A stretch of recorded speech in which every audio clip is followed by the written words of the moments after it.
I can't even tell you how bad I feel for Tyrese Halliburton. Like, seriously. In general, just Pacer fans. Dude, the Pacers would have won the NBA Finals if that injury wouldn't have taken place right away. He was going off. Like, you gotta think about it. This wasn't at the beginning of the season. This wasn't in the middle of the season. This wasn't at the start of the playoffs. This was in Game 7 of the championship. Brutal luck. Anyway, what is going on, guys? Welcome back to another video, and welcome to a video where I am going to predict this year's NFL award winners. This is another video that I just do annually every single off season. Now, I do want to say some of these awards are fake, but majority of them are real. And before we hop into it, don't forget to use code WyattzWorld on G Fuel, Waggle, or Prize Picks. By using my codes on G Fuel or Waggle, you'll save a discount on any of their products, and by using it at sign up on Prize Picks, you're going to guarantee yourself to win a free $50 with your first $5 entry. Reminder that the NFL seasonal prediction window is now open. But as always, please remember to play responsibly, and let's get into the video.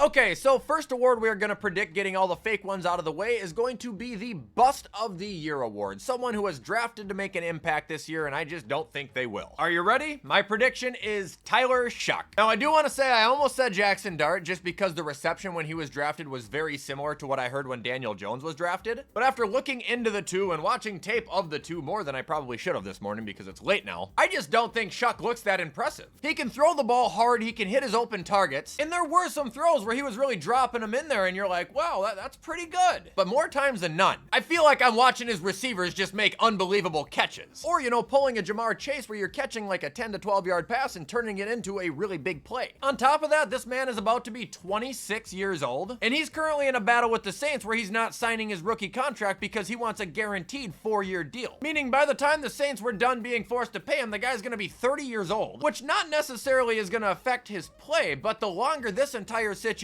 continues, it's less likely he's gonna start anyway. Now, much like Xavier Worthy last year, if I'm wrong on this, I will apologize, gladly. But this video is about making predictions, good or bad, and I gotta make a prediction for the biggest bust of the year in Tyler Shough. I look forward to you proving me wrong.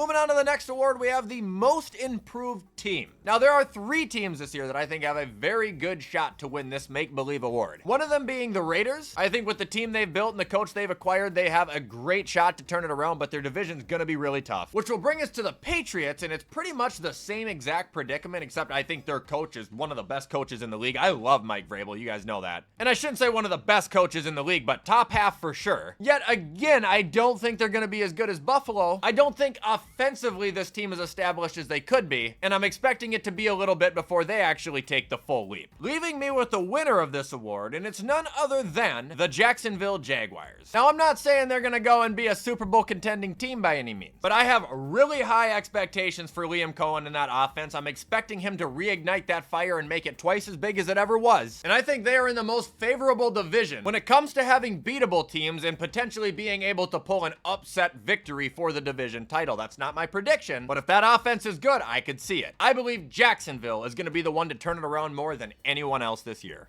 Okay, and moving on to the last one that I don't think is technically an NFL award, even though it is talked about very often, we have the Breakout Player of the Year award. This year's Breakout Player is Mozzie Smith. Just fucking with you. It's J.J. McCarthy from the Minnesota Vikings. I think this one's obvious. J.J. McCarthy got his rookie season taken away from him last year, so we didn't get to really see him play at all. Preseason he looked good, training camp he looked good, but that's all we got to see. Now he's gonna be starting behind an O-line that's looking better than an O-line we've seen in Minnesota in quite some time, with elite offensive weapons and a head coach who can morph any quarterback into a functional quarterback. But the difference here is that JJ McCarthy is already what I believe a good quarterback. So you had a good quarterback who's underexposed with elite weapons and one of the best offensive minded head coaches in the league. To me, the answer is common sense. JJ McCarthy will be the Breakout Player of the Year. Now we've got my Comeback Player of the Year, and this one I'm gonna really go outside of the box. I'm gonna be crazy. I'm gonna say someone that you've probably never heard anybody say, and that's Aiden Hutchinson. Now obviously he's probably the favorite on damn near every single list, and rightfully so. I mean, not only is the guy an absolute monster of a player, but right now he's on one of the most explosive, and I don't mean this in a bad way, but overexposed teams in the league. Like, no shit he's gonna win the award, unless he gets hurt again or suspended or something. Like, Aiden Hutchinson's poised to win this. Now moving on to my coach of the year, give me Liam Cohen. I mean, this one goes hand in hand. If the Jacksonville Jags actually come back from, you know what, a 3-4 win season to a 8-9 win season, pushing the playoffs or win a division title, anything that I'm talking about, I think the coach of the year award will be as good as his. And I mean, I kind of had to say that too. Otherwise, I would have said Pete Carroll or Mike Vrabel. The only other coach that I thought about saying is, you guessed it, Sean McVay. And honestly, that one's probably more likely than Liam Cohen, but I like to be spontaneous, if that's the word. Different sometimes in a good way. I like to be a little far-fetched yet realistic. Now moving on, we got the Defensive Player of the Year award, and this is a guy I actually picked last year, and he ended up missing 5 games, and that's Mad Max Crosby. I'm doubling down. This man is without a doubt a top 10 defensive player in the league. I think when it comes to the defensive end position, this guy brings a different level of electricity, a different level of energy. He is so fast, so athletic, so strong, that I think once he plays on a team that's actually decent, we're gonna get to see a beast that we haven't gotten to see out of this animal already. This is gonna be the year of Mad Max. Trust me on it. Max Crosby will be the Defensive Player of the Year.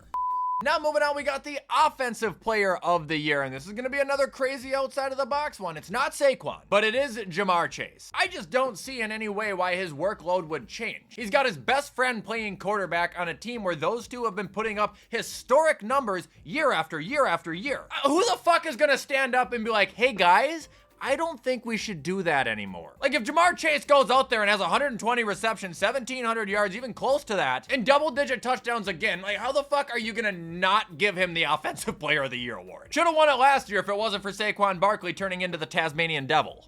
Now moving on, we got the Defensive Rookie of the Year award, and this one I do think I'm going a little bit out of the box on, because majority of people I'm seeing are all just throwing Abdul Carter in here, which there is no doubt that guy should have a monumental season, but my pick for Defensive Rookie of the Year is actually Jalon Walker, the linebacker that came out of Georgia. Got drafted by the Atlanta Falcons this year. He won the Dick Butkus Award, which is an award given to the best linebacker in the nation. This dude's an athletic monster. He's got good height to him. This guy's also sharp as a tack. He graduated with a 4.0 GPA in college. Now, I mean, can that really transition into your game? Physically, probably not as much, but mentally, it leads me to believe he's a pretty smart player. I think with an Atlanta Falcons team that right now is kind of in a whole shit or get off the pot moment, there's gonna be a lot of focus on this team, and I think that should lead to a lot of exposure for Jalon Walker, further cementing his chances of winning the award if he does in fact play good. So Jalon Walker is my pick for Defensive Rookie of the Year.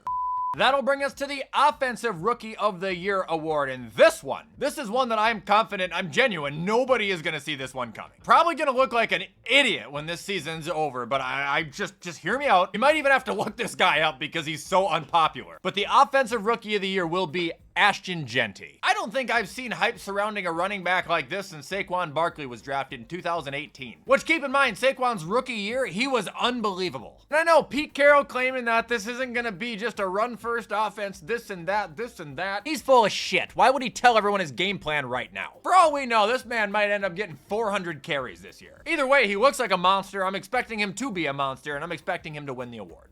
And now ending with the MVP award, which I would like to mention I was correct on last year saying Josh Allen, and I got so much shit. Go look at the comments from last year's prediction video. There were accounts who were legitimately mad at me for predicting Josh Allen was gonna win the MVP. And now look where we sit. Anyway, this year's MVP, if you're asking me, will be Jayden Daniels. I just talked about this on my TikTok, and I probably talked about it on here before, but dude, I expect him to take a gargantuan leap this year. Everyone's talking about this sophomore slump, which I literally think people are just saying it because of CJ Stroud, which is fucking ridiculous. But the funniest thing about this sophomore slump comments that we're seeing is there's never any fucking logic behind it. There's never any reasoning. Well, why is he gonna have a slump? Almost always comes down to something about fucking CJ Stroud. Like, why are they even being related? Jayden Daniels is an outstanding NFL talent who knows just how close he is to not only getting to the Super Bowl, but being one of the best quarterbacks in the league. Like I said, I expect him to take more risks this year. I expect him to have more turnovers this year. But I also expect his offensive production to go up, up, up. Jayden Daniels will be the MVP this year. Laugh at me all you want.